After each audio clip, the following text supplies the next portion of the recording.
레위기 14장 1절에서 9절.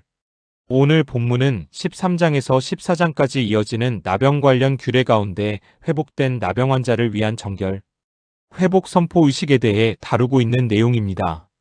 이러한 본문을 보면 제사장은 나병 환자가 치료된 것이 확인되면 우선 정한 산, 새 2마리와 백향목과 홍색실과 우슬초를 준비하고 먼저 새 1마리를 흐르는 물이 담긴 질그릇 위에서 잡았습니다. 그리고 다른 새 1마리는 산채로 우슬초와 함께 백향목에 홍색실로 묶어 흐르는 물에서 잡은 새의 피에 적셔 나병에서 깨끗게 된 자에게 7번 뿌린 뒤 날려보냈다고 합니다. 한편 이때 나병에서 깨끗게 된 자는 옷을 빨고 몸에 털을 밀고 몸을 씻는 등의 정결례를 행한 후 진안으로 들어왔으나 7일 동안은 여전히 장막 밖에 머물러야 했으며 7일이 지난 후 또다시 털을 밀고 옷을 빨며 몸을 씻어야 비로소 정한 자로 인정받을 수 있었다고 본문은 말하고 있습니다. 본문의 역사적 배경은 출애굽 이후 시내산 언약 아래에서 부정한 자를 진 밖에 격리시키되 다시 공동체와 하나님 앞 예배로 복귀시키기 위한 정결 규례를 주신 상황이며 신학적 관점에서 보면 거룩과 부정, 언약 공동체의 보호, 대속과 회복, 그리고 그리스도 안에서 성취될 구속과 새 창조의 예표를 상징한다고 보아야 할 것입니다. 1절과 3절은 나병 환자가 정결케 되는 날의 규례에 관한 내용입니다. 누군가 나병에서 회복되었다고 생각되면 제사장은 그를 진 밖에서 검사하게 되고 그 환자가 치유되었다고 판단되면 정결 의식을 위해 준비합니다. 지금부터 기록하게 될 나병 환자의 정결 예식은 단지 정결하게 된 것을 사람들에게 인정받는 형식적인 절차만이 아니었습니다. 감염성 피부병에 걸린 자에게는 치료책이 따로 없었던 그 시대에는 불치병으로 여겨졌던 시대에 이와 같은 피부병에 감염될 경우 오로지 하나님을 바라보며 기다리는 수밖에 없었습니다. 13장 46절. 따라서 이 같은 악성 피부병이 나았다는 사실은 곧 하나님의 큰 은혜를 받았다는 것이며 그에 따른 자신의 실제적인 감사와 믿음의 표현은 오로지 하나님께서 제정해 주신 그 예식을 통해서만 나타낼 수 있었기 때문에 자신의 몸을 제사장에게 보인 것이라고 할 수 있을 것입니다. 따라서 이 예식은 결코 형식적인 것이 아니라 이스라엘 백성의 실제적인 믿음을 드러내는 영적 고백이었습니다. 한편 제사장이 직접 진 밖으로 나가서 환자를 진찰해야 했습니다. 제사장은 본래 거룩을 대표하는 자였기 때문에 그가 진 밖으로 나가서 부정한 자를 접촉한다는 것은 쉽게 생각할 수 있는 모습이 아닙니다. 왜냐하면 레위기 전체에서 진 밖은 하나님의 임재와 공동체로부터 끊어진 자리, 곧 사망과 저주의 영역을 상징하는 것이기 때문입니다. 그런데 바로 그곳으로 제사장이 찾아갑니다.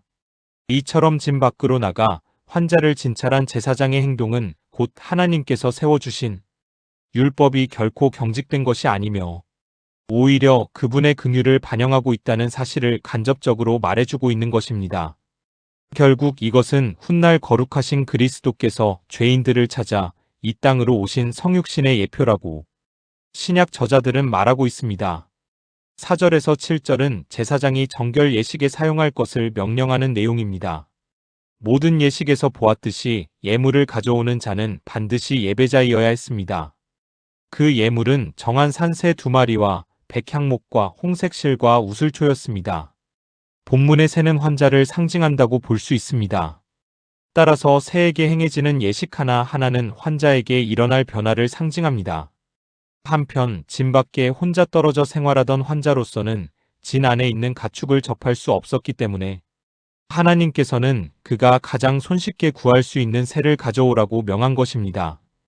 뿐만 아니라 집비둘기나 산비둘기와 같은 특정한 종류를 지목하지 않으셔서 그가 예물을 구하는 데에 어려움을 가지지 않도록 배려하셨습니다. 백향목은 솔로몬의 성전 건축에도 사용되었다.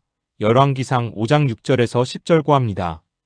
강하고 향기로운 향을 바라며 잘 썩지 않기 때문에 이 나무는 인내를 상징한다고 합니다.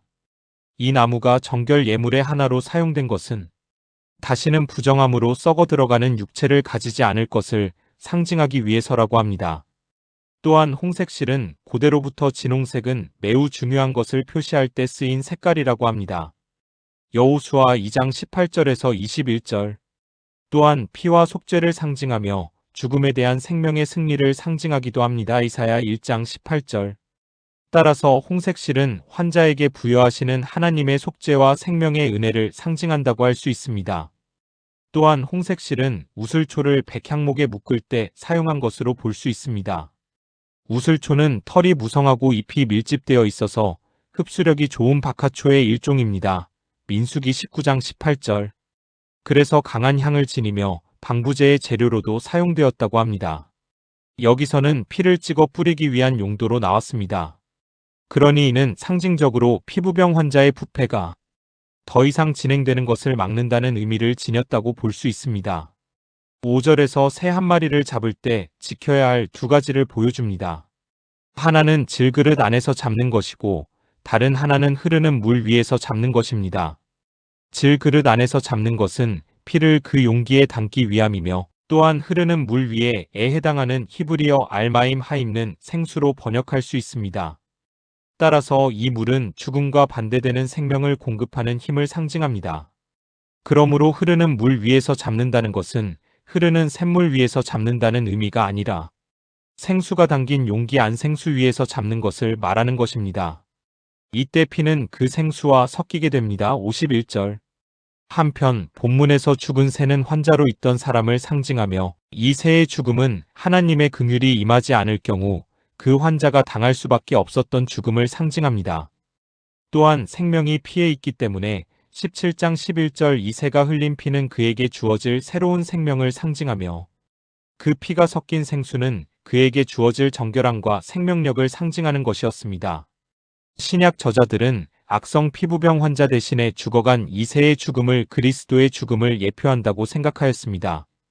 즉 그리스도께서 죄악으로 부정해진 우리에게 생명과 정결과 생동하는 삶을 마련해 주시기 위해 십자가에서 고귀한 피를 흘리신 것을 미리 보여주었다는 것입니다.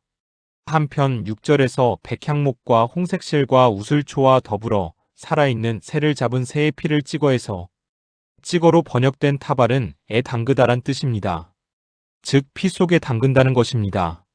이처럼 살아있는 새를 죽은 새의 피에 담그는 것은 두 새를 동일시하기 위한 의식이라고 합니다.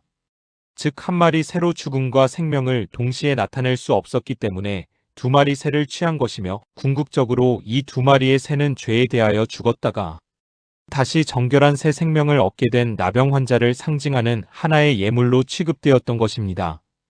또한 제사장은 나병에서 정결케 하기 위해서 생수와 섞인 채 질그릇에 담겨져 있는 새의 피에 백향목과 우슬초로 묶은 새를 담갔다가 그것으로 환자에게 7번 뿌려야 했습니다.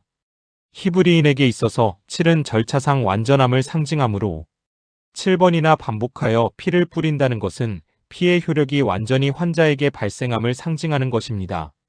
그리고 이때 뿌려진 피는 생명과 정결을 상징하는 생수와 섞여 있는 피였기 때문에 이는 그에게는 생명과 정결이 회복되었다는 의미이며 다시금 하나님 백성의 공동체 일원으로 회복되어 하나님께 예배드릴 수 있는 특권이 부여되었다는 의미입니다.